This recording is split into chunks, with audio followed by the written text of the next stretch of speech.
Entrer ou sortir d'une gare en chaise roulante, accéder aux informations du trafic ferroviaire ou trouver son chemin jusqu'au quai en étant aveugle ou malvoyant, d'après la loi sur l'égalité pour les personnes en situation de handicap, entrée en vigueur il y a 20 ans, ça devrait être possible partout en Suisse depuis le 1er janvier de cette année. On est loin du compte, plus de 500 gares ne sont pas encore aux normes, ce que déplore amèrement Inclusion Handicap, la fêtière des associations suisses des personnes handicapées.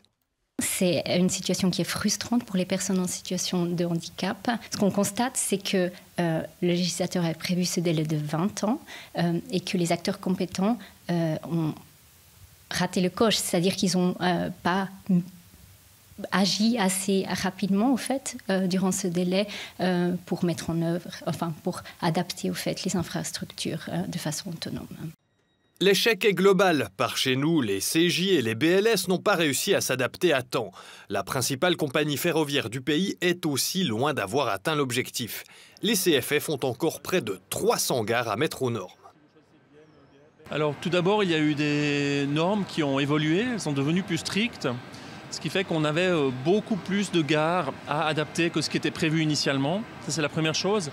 Et puis la deuxième chose, c'est qu'il y a beaucoup d'autres chantiers, des chantiers d'entretien, des chantiers de développement aussi. Et ce qui fait qu'on n'arrive pas à faire tous les chantiers en même temps, on aurait besoin de beaucoup plus de temps.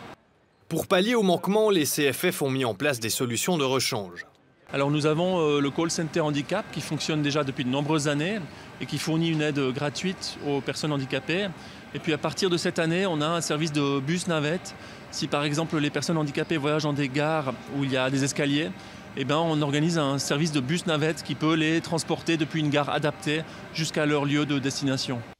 Pour Inclusion Handicap, ces mesures de rechange valent mieux que rien, mais ne doivent être que temporaires, car elles ne sont finalement pas conformes à la loi qui stipule que les personnes en situation de handicap doivent pouvoir utiliser les transports publics en toute autonomie. La Confédération a mis en consultation la révision de la loi et Inclusion Handicap compte bien faire pression pour que tout soit aux normes d'ici 2030 au plus tard. L'expérience nous a montré que pour réaliser l'accessibilité dans le domaine des transports publics pour les personnes concernées, un délai, ça ne suffit pas. Donc il faut et il est indispensable maintenant de mettre en place une réglementation contraignante et claire avec un nouveau délai plus court, mais également des mesures d'accompagnement, que ce soit de mettre en place des étapes, des objectifs intermédiaires, mais également des sanctions en cas de non-respect. Et très important évidemment aussi un financement qui est solide pour ces mesures. Alors on va réaliser les travaux le plus rapidement possible, mais on estime qu'il nous faudra à peu près un peu plus de 10 ans pour justement avoir toutes les gares de Suisse qui sont adaptées aux nouvelles normes. Il y a encore du pain sur la planche et pas qu'au niveau du rail. Inclusion Handicap estime qu'environ 2 tiers des arrêts de bus et de trams du pays ne sont pas aux normes.